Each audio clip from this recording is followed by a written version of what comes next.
से जो तमाम बातें जो बता दी है कि भी एजेंडा तो चमार के नाम से है, लेकिन इसके अंदर तमाम बातें जो है कि वो दलित कम्युनिटी की है, वो शेड्यूल कास्ट की है, वो अनुसूचित जाति की है। कई लोगों ने तो इसी बात का इशू बना दिया कि भी ये चमार जो रखा है, चमार चमार का क्यों हुआ, ये अनुसूचित जाति का होना चाहिए, दलित क्यों रख दिया। इसके पीछे लॉजिक है साथियों, क्योंकि आज की राजनीति जो चलती है वो दलित के नाम से चलती है। तो इसलिए हमें जैसा माहौल है उसके अनुरूप हम लोगों को चलना चाहिए। और मेरी संतों से अपील है,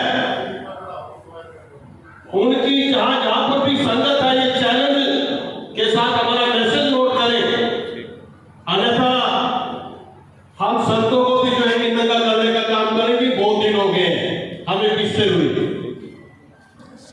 क्योंकि ये संगत को मैसेज दे आप एकजुट हो। और जो संत श्रोमणी गुरुदास महाराज जी ने कहा कि ऐसा चाहूं राज में मिले सबन को अन्न छोट बड़े सब संप से रविदास रहे।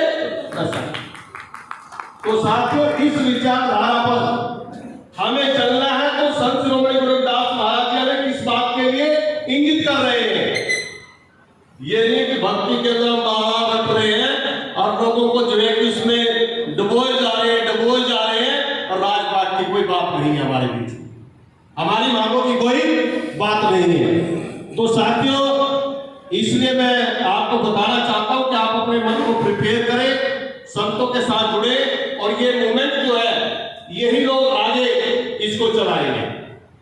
प्रश्न बहुत होंगे और धीरे धीरे तमाम प्रश्न आप लोगों के क्लियर होते जाएंगे। और एक रजिस्टर आपके बीच में आ रहा होगा, डायरी होगी, और वो डायरी को मत करना भाई, भिवानी के भी नंबर है उसके अंदर लोगों के।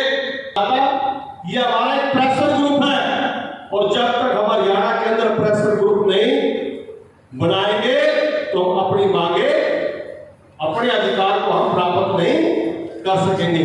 दलित मांगे अधिकार, दलित मांगे, बोलिए एक बार, दलित मांगे अधिकार, दलित मांगे अधिकार, दलित मांगे अधिकार, ये स्लोगन रहेगा हमारा, दलित मांगे अधिकार। आज उसी एजेंडे के तहत हम लोग जो है कि यहाँ पर शामिल हैं, और हमें अपने आप को प्रिपेयर करना है, तैयार करना है। और कुछ साथी और हमारे इस मूवमेंट से जो जुड़े हुए हैं, क्योंकि हमारी कोर कमेटी है जिसके अंदर हमारे मोहन साहब हैं, जगपाल जी हैं, और बात बोलने के लिए मेरा नाम हुकमचंद है। मैं सोनीपत जिले के राई ब्लॉक के पबसरा गांव का रहने वाला हूँ, और मनरेगा मजदूर एकता मंच हरियाणा उसके अध्यक्ष के रूप में आज हरियाणा में मनरेगा का काम दिलाने का काम करता हूँ, और प्लाटों के ऊपर आवासीय भूमि अधिकार अभियान चलाया हुआ है। और जो कृषि भूमि की जो बात हुई है, कृषि भूमि अधिकार संघर्ष समिति भी हम तैयार कर रहे हैं। जो 5 एकड़ की बात हुई है, जब तक मांग नहीं करेंगे किसी के चून रेंगने वाले नहीं है। और बुद्ध एजुकेशन सोसाइटी सोनीपत का एक कार्यक्रम का मेंबर भी हूँ, और बहुत सारी बातें भारती जी के साथ संघर्ष करके, लड़ाई लड़के 1108 एकड़ जमीन खुरमपुर के अंदर दबंगों ने दबाई हुई थी। खुरमपुर से भारती जी के अगुवाई में पैदल सोनीपत जाके 22-23 किलोमीटर, और वहाँ पर धरना दिया, और वो जमीन पे कब्जा पंचायत का कराया। तो इस सुझाव में सरपंच साहब की बहुत सारी बातें मेरे पसंद है, इनसे भी मिलेंगे। तो एजेंडे में मैं थोड़ा ध्यान दें, इसमें ऐड करने की बात है। देखिए, जो हम भूमि की बात उठा रहे हैं, कृषि भूमि 5 एकड़ में मिलनी चाहिए, परंतु इसमें एक अड़ंगा ऐसा लगा हुआ है जिसके कारण हम उस भूमि को मांग तो कर लेंगे, सरकार बोलती है हमारे पास जमीन है नहीं, क्योंकि रिकॉर्ड में दबंगों के नाम पर जमीन आ चुकी है बहुत सारी। और आप इस बात से अनभिज्ञ नहीं होंगे, अपने अपने गाँव के बारे में जानते होंगे। तकरीबन मुस्तरका मालगांव श्यामनाथ उस पर जमींदारों का कब्जा हो चुका है, और हो भी रहा है। वो हुआ ऐसे था, 18 जनवरी 1995 को हाई कोर्ट ने फैसला दे दिया। आप भी यहाँ के जगाधरी का एक गांव है, भाई का कोई जयसिंह नाम का आदमी है, 15 जमींदारों ने वहाँ पर केस डाला था। 18 जनवरी 95 को फैसला होता है और वो जज साहब में बोलते हैं जमीन जमींदारों की है, और बड़े खुश हो गए जमींदार। उस जमीन को म्यूटेशन करा के अपने नाम करा लिया और तहसीलदारों से मिली भगत करके अधिकारी सब इनके बैठे हैं ऊपर नीचे पटवारी, उनसे मिली भगत करके तकसीम के केस डाल के बंटवारा करके अपनी खेतों में वो जमीन लगवा ली और रिकॉर्ड में वे उसके मालिक बन गए। जबकि बंसीलाल सरकार थी, उन्होंने उसकी अपील सुप्रीम कोर्ट की। सुप्रीम कोर्ट ने वो 6 अगस्त 1998 को, डिटेल में बता इसलिए रहा हूँ, पढ़ी लिखी जनता बैठी हुई है, मैनेजर सीनियर मैनेजर बहुत सारे अधिकारी हैं, ताकि उनकी समझ में बात आ सके। 6 अगस्त 1998 को सुप्रीम कोर्ट ने हाई कोर्ट चंडीगढ़ को वो केस रिमाइंड कर दिया कि फैसला ठीक नहीं है, इसको दोबारा गौर करें। फिर वो यहाँ केस चला और उसका फैसला आया 13 मार्च 2003 को। उसमें एक धारा लगा दी 13(2). अब यो जमीन जिसने भी पंचायत में करानी है वो 13(2) का मुकदमा डाल के कमिश्नर के लड़े और उसको पंचायत में करा ले। साथियों, हम सब जनता सोई हुई है, हमें जमीन तो चाहिए, जमीन हमारी दबा के कौन रखे है, उसकी लड़ाई कौन लड़ेगा। जमींदारों के नाम जमीन आ चुकी, वे क्यों उसको तोड़वाएंगे। हमारा समाज का कोई व्यक्ति वहाँ गया नहीं, वो डाला नहीं ऐसे के ऐसे रुका हुआ। जब हमने 1108 एकड़ जमीन उसी के तहत लड़ाई लड़के छुड़वाई तो वे लोग सुप्रीम कोर्ट में पहुँच गए फॉर्म पर के। सुप्रीम कोर्ट में मुकदमा चला। सभी को ध्यान देने की जरूरत है कि उसका फैसला 7 अप्रैल 2022 को हो चुका है और सुप्रीम कोर्ट ने फैसला किया है।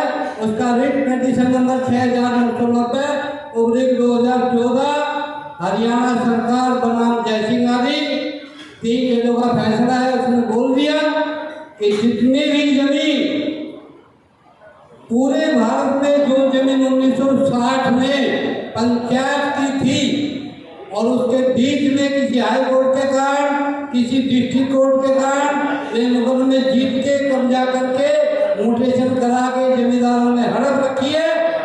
टोटली 1960 से लगा के 2022 तक सब फैसले रद्द, सब म्यूटेशन रद्द और जमीन 1960 के रिकॉर्ड के अनुसार और पंचायत में की जाए।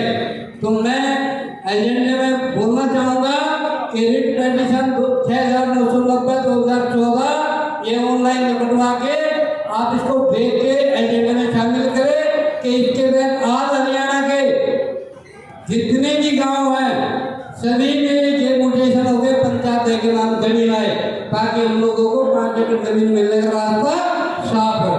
एक मेरी मांग ये है। सरपंच साहब 100 के प्लाट की जो मांग लिखी हुई है ये अपने यमुनानगर के एरिया की भी मजबूरियाँ या उनकी समस्या का नोट करो। जैसे हमने पूरे हरियाणा में घूमे, रोहतक घूमने तक की मैं बता सकता हूँ।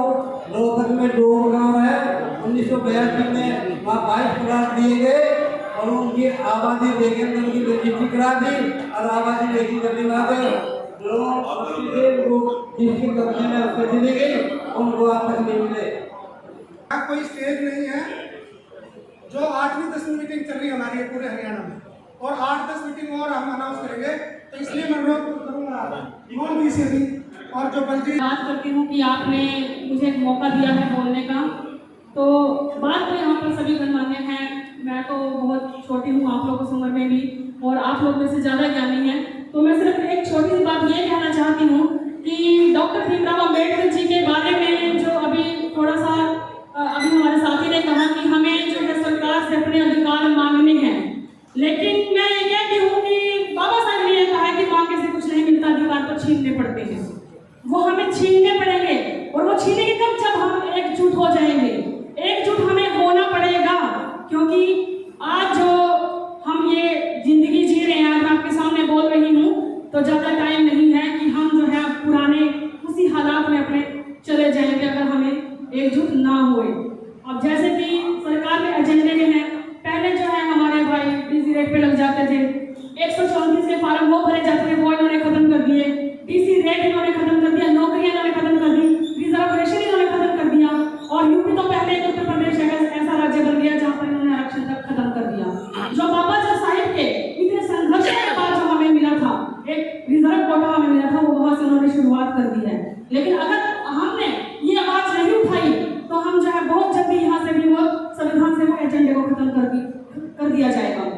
दूसरी बात, सेंशन पोस्ट थी वो इन्होंने खत्म कर दी कि तो हमारे साथ समाज जाए तो जाए कहाँ। अब सर समाज की बात करते हैं क्योंकि बाबा साहब ने संविधान को 36 बिरादरी के लिए लिखा है, सबके लिए लिखा है।